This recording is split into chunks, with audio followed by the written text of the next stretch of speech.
अमिताभ लिखते हैं कि जैसे ही किसी को पता चलता था कि मैंने राजेश खन्ना के साथ एक फिल्म साइन की है, अमिताभ बच्चन की अहमियत उनकी नजरों में बढ़ जाती थी।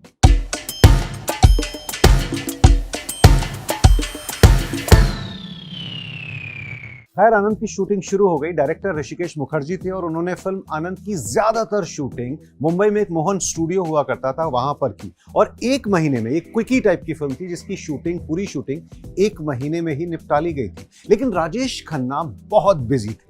उनकी व्यस्तता का आलम ये था, मुझे रमेश देव उस फिल्म में डॉक्टर बने हुए थे, राजेश खन्ना के दोस्त बने थे आनंद फिल्म में। उन्होंने मुझे एक इंटरव्यू में बताया कि राजेश खन्ना इतने बिजी थे कि जैसे तैसे भागदौड़ कर कर वो सेट्स पर आते थे। उन्हें डायलॉग भी याद नहीं रहते थे, गाने जिस पर उन्हें अपने होठ हिलाने थे वो भी याद नहीं रहते थे। तो सामने एक टेलीप्रॉम्प्टर जैसा लगाया जाता था, उस पर वो गाने की लाइनें और डायलॉग्स की लाइनें लिखी जाती थी, जिनको देखकर वो चीट करके उनको बोलते थे। आपको अंदाजा होगा कि इस तरह जो राजेश खन्ना की एक करियर का सबसे यादगार किरदार है, उसकी शूटिंग उन्होंने इस तरह की। उनको कुछ पता नहीं था, दिन रात शूटिंग में व्यस्त थे। उस दौरान राजेश खन्ना ने इतनी फिल्में साइन कर ली थी कि हर साल करीब करीब 6 से 7 फिल्में राजेश खन्ना की रिलीज होती थी। तो इसी तरह एक शूटिंग से दूसरी शूटिंग भागते भागते राजेश खन्ना ने अपनी जिंदगी के सबसे यादगार किरदार में जान दी।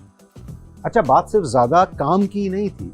रात में जब उन्हें आराम करना चाहिए था तो उनका खन्ना दरबार जमता था। बॉलीवुड में ये खन्ना दरबार वर्ड बहुत फेमस था। राजेश खन्ना की पार्टी बैठकें चलती थी। सुबह 3-4 बजे तक खाते थे, पीते थे। जाहिर है सोने में देर होती थी तो उठते भी देर से थे। जब उठते देर से थे तो शूटिंग में भी लेट पहुंचते थे। आनंद की शूटिंग में एक बार लेट पहुंचे तो ऋषिकेश मुखर्जी ने उनसे पूछा कि बैठो, क्या प्रॉब्लम है। तो राजेश खन्ना खुद भी बहुत बेचैन थे। राजेश खन्ना ने अपने एक इंटरव्यू में कहा, मेरी फिल्में जितनी ज्यादा हिट हो रही थी उतनी ही ज्यादा मेरी बेचैनी बढ़ती जा रही थी। एक दिन मैं सेट पर ऐसी ही सोच में डूबा था जब ऋषिकेश मुखर्जी मेरे पास आए।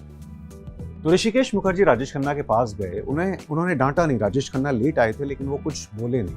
वो धीरे से राजेश खन्ना के पास बैठ गए और बोले, काका ये बताओ कि तुमने आखिरी बार सूरज उगते हुए कब देखा था, सनराइज। राजेश खन्ना सोच में डूब गए। फिर ऋषिकेश मुखर्जी की तरफ देखकर बोले कि मुझे याद नहीं। ऋषिकेश मुखर्जी मुस्कुरा दिए। उन्होंने पूछा, अच्छा ये बताओ कि तुमने आखिरी बार सूरज अस्त होते हुए कब देखा था, सनसेट। ऋषिकेश मुखर्जी मुस्कुरा दिए। उन्हें मालूम था कि राजेश खन्ना का जवाब क्या है। महीनों से ना सनसेट देखा था ना सनराइज। वो कहना चाहते थे राजेश खन्ना से कि ऐसी कामयाबी का फायदा क्या। राजेश खन्ना के सुपरस्टारडम के उस दौर को याद करते हुए जावेद अख्तर ने कहा कि 1969 से 1972 तक बॉलीवुड की रेस में एक ही घोड़ा दौड़ रहा था जिसका नाम था राजेश खन्ना। उनके बेमिसाल स्टारडम को देखते हुए उस दौर में एक फ्रेज बहुत मशहूर हो गया था, ऊपर आका नीचे काका। राजेश खन्ना से पहले या राजेश खन्ना के बाद ऐसे लफ्ज किसी दूसरे स्टार के लिए नहीं बोले गए। और फिर वो वाकया हुआ जब राजेश खन्ना की तुलना वाकई भगवान से कर दी गई। मुंबई के वेलेपाले में एक कॉलेज है, मिठीबाई कॉलेज। राजेश खन्ना वहां शूटिंग कर रहे थे किसी फिल्म की। तो जाहिर है राजेश खन्ना के नाम पर ही वो रोड जाम हो गई। हर कोई राजेश खन्ना की एक झलक देखने को बेकरार था कि बस एक झलक देखने को मिल जाए। वहां पर मिठीबाई कॉलेज के बाहर एक भिखारी भीख मांग रहा था, भगवान के नाम पर कुछ दे दे, भगवान के नाम पर कुछ दे दे। उसने देखा कि मैं चीख चीख कर भीख मांग रहा हूँ, बार बार हर आने जाने वाले आदमी की तरफ देख के भगवान के नाम पर कुछ दे दे बोल रहा हूँ। कोई मेरी बात सुन ही नहीं रहा। सुनते भी कैसे, हर कोई बस राजेश खन्ना की झलक देखने के लिए पागल हुआ जा रहा था। भिखारी को एक ख्याल आया। भिखारी ने अपना डायलॉग ही बदल दिया। अब वो भगवान के बजाय राजेश खन्ना के नाम पर भीख मांगने लगा। वो हर आने जाने वाले आदमी से कहने लगा, राजेश खन्ना के नाम पर कुछ दे दे बाबा, राजेश खन्ना के नाम पर कुछ दे दे बाबा। अंदर शूटिंग कर रहे राजेश खन्ना को शायद खबर भी नहीं थी कि जाने अनजाने उनका रुतबा कहां जा पहुंचा है। वो फिल्म इंडस्ट्री के भगवान थे। अब क्या बनना बाकी बचा था।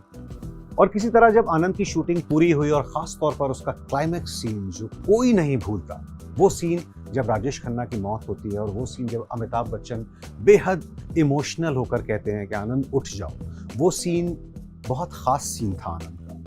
उस सीन में अमिताभ बच्चन अपने बैरिटोन में, अपनी खास आवाज में, जो उस वक्त तक उतनी पॉपुलर नहीं हुई थी, गुलजार की लिखी कविता पढ़ते हैं, मौत तो एक कविता है, मुझसे एक कविता का वादा है, मिलेगी मुझको।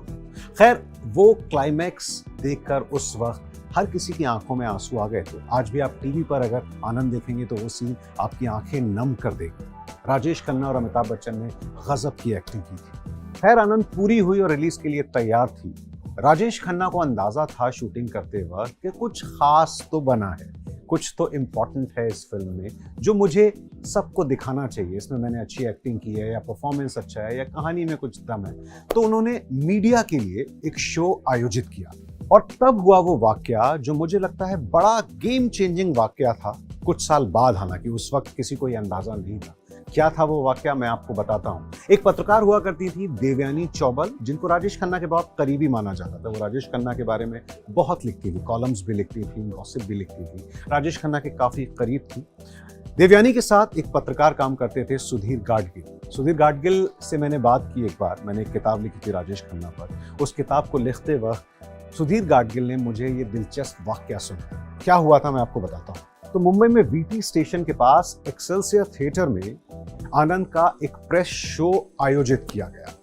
जैसे ही शो खत्म हुआ, देवयानी चौबल सुधीर के पास आई और बोली, जल्दी नीचे राजेश खन्ना की गाड़ी खड़ी है, उस पे चलकर बैठो। कुछ देर बाद राजेश खन्ना भी गाड़ी में आकर बैठ गए और ये जो बातचीत हुई ये राजेश खन्ना की गाड़ी में हुई। राजेश खन्ना ने देवयानी से पूछा, कैसी लगी तुम्हें फिल्म आनंद? देवयानी कुछ पल तक खामोश रही, फिर बोली, तुम उस लंबू के साथ फिर कभी काम मत करना, वो तुम्हारी छुट्टी कर देगा। लंबू मतलब अमिताभ बच्चन। राजेश खन्ना हंस पड़े। वो इतने बड़े सुपरस्टार थे और एक न्यू कमर जिसकी अभी कोई कद नहीं है फिल्म इंडस्ट्री में, जिसकी शुरुआती फिल्में भी फ्लॉप हैं, ये क्या बोल रही है देवयानी? तो उन्होंने पूछा कि ऐसा क्या है उस लंबू में? राजेश खन्ना ने देवयानी से पूछा। तो देवयानी की बात सुनकर राजेश खन्ना बहुत हैरान हुए कि ऐसा क्यों बोल रही है। उन्होंने देवयानी से पूछा, ऐसा क्या है उस लड़के में? देवयानी ने अब जवाब दिया, तुमने उसकी आंखें देखी, तुमने उसकी आवाज सुनी, मैं फिर से रिपीट कर रही हूं, तुम उस लंबू के साथ अब कभी काम मत करना। राजेश खन्ना फिर हंस दिए, उनकी समझ में नहीं आ रहा था। उन्हें लग रहा था कि एक पत्रकार है जो ओवर रिएक्ट कर रही है एक फिल्म देखकर। लेकिन देवयानी को शायद आभास हो गया था, वो आभास जो कुछ साल बाद पर्दे पर नजर भी आया, जब जंजीर के साथ पर्दे पर एंग्री यंग मैन का जन्म हुआ। और वापस अगर आज देवयानी की उस बात को याद करें तो लगता है कि सही आभास हुआ था। कैसे पलटी ये सत्ता फिल्म इंडस्ट्री की। राजेश खन्ना सुपरस्टार थे, फिर कैसे वो सुपरस्टारडम उनके हाथ से फिसलकर अमिताभ बच्चन के हाथ में गया। ये कहानी भी बहुत दिलचस्प है, क्या हुआ था पर्दे के पीछे। लेकिन आज नहीं, इसके लिए एक और संडे में आपसे मिलूंगा, ठीक है? एबीपी न्यूज आपको रखे आगे।